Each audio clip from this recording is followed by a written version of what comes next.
Howdy, and welcome to LeeReads, where I talk about the books I've been reading and enjoying lately. Today's video is part one in a two-part miniseries contemplating the series that I am intentionally focusing on for the remainder of the year, if I can finish it in the remainder of the year, and then what's coming over the horizon, the series that are piquing my interest and that are very intriguing to me to start sometime soon. One of the reasons why I'm splitting this into two videos, though, is so that you can give me recommendations for science fiction and fantasy series that you think I should bump up on my TBR. Then by the time I do my part two video, I may rearrange the order of some things a little bit. I'm going to start with the science fiction series and then finish with the fantasy series. The first series that jumped straight to my mind is the Children of Time trilogy. I think it's a trilogy, but who knows? Maybe there's a fourth book coming. This is a very innovative science fiction story by Adrian Tchaikovsky. I don't know that I would classify it as space opera, but it is about humanity leaving Earth and striking out on generation ships to far-flung planets. In the first book, the planet is supposed to be terraformed with a virus that's going to speed up evolution and basically prepare the planet for human survival.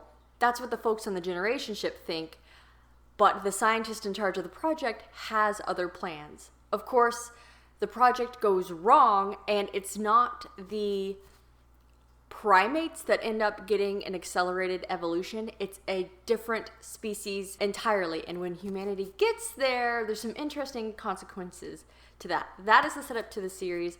I have a more in-depth review video on Children of Time that I will link. The next two science fiction series I have been listening to on audiobook. The first book is the Skyward series by Brandon Sanderson, which is a young adult series. I think it's a projected 4 books, 3 of which are out, and there's also 3 novellas, which take place in between the main novels. I have introduced this series on my channel before. I really liked it. It took me by surprise, and I think there's a lot of depth to what the characters are going through, where I would recommend it to adult readers as well as young adult readers. The main character is Sansa. All she's ever wanted is to be a starfighter pilot like her father. But unfortunately, when she was young, her father abandoned a pivotal war, and she's been facing the stigma of that ever since. The humans on her planet are facing off against an alien race that is determined to keep them there at all costs. And with each subsequent novel, this world expands, then technology expands, as are the challenges that Sansa and her friends are facing.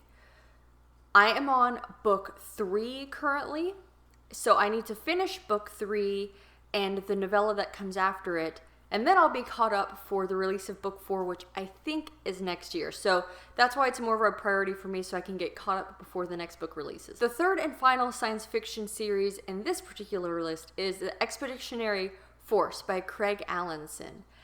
I listened to Columbus Day last year. I thought it was great. It follows a grunt who thwarts an alien invasion of Earth and then gets thrust into humanity's answering military campaign against these alien races. Humanity learns really quickly that in the universe, they are considered a race that is very low on the totem pole in terms of intelligence and technology.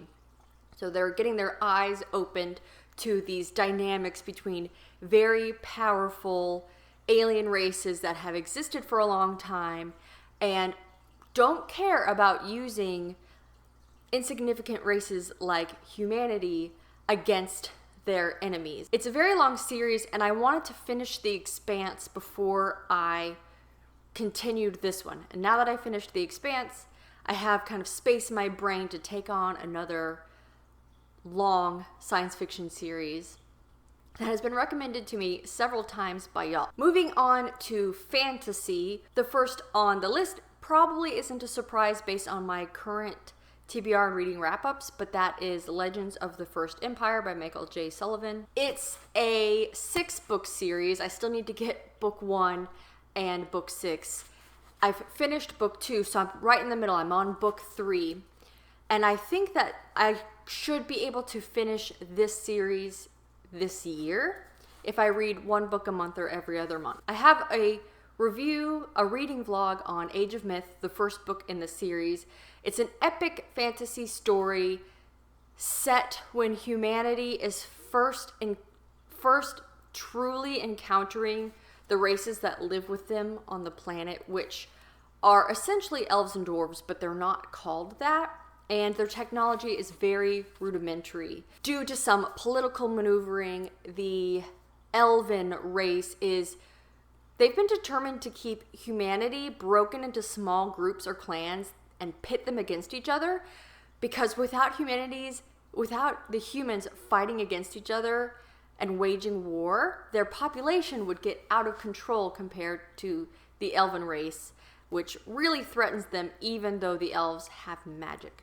But that plan has gone awry this time, and now the humans are banding together to take on the elven race that is trying to keep them suppressed. For those of you who have read the Rhaenyra Revelations, which I have not, this is like foundational lore to that world and those stories which take place much later. The next series is the Farseer trilogy by Robin Hobb, and ultimately all 9 books, Farseer, the Liveship Traders, and then I'm not sure the name of the last trilogy, the one that goes back to Fitz and the Fool. The Farseer trilogy follows Fitz, and he is a royal bastard. He was an illegitimate son to the heir to the throne, who then abdicates his position and removes himself from the line of succession. So Fitz's uncles are the ones who will inherit the throne.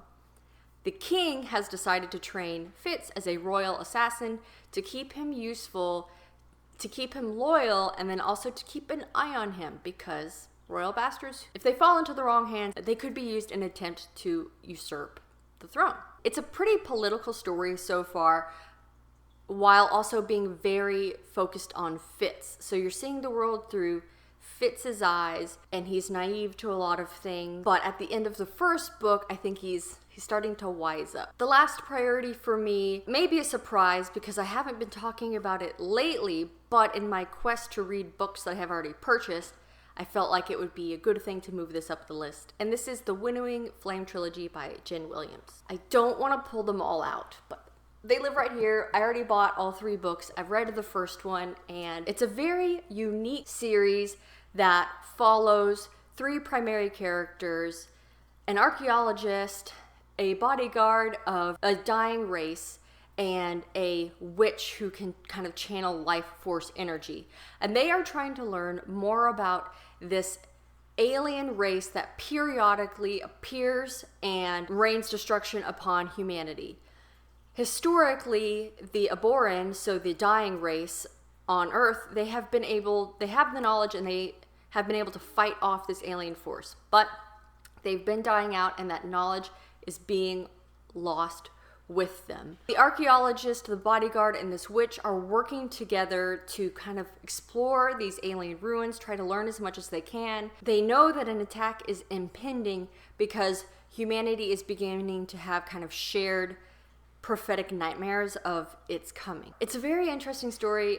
There's a lot going on within the novel and with the different characters, but I think that's a good enough summary. Those are the science fiction and fantasy series I'm going to be prioritizing over the next few months, but there are a lot of other series out there I'm excited about and want to start, and I'm just refraining for now. So please let me know your favorite science fiction and fantasy series, and we will see if they are already on my list, or maybe they will take the place of something on my list to start soon. And maybe sooner rather than later, because who knows, I might start book 1 in a new series just to test it out while also trying to finish these. So thank you so much for watching. I hope you enjoyed this video. Please give me your recommendations, and as always, don't forget to support your local library. Thanks.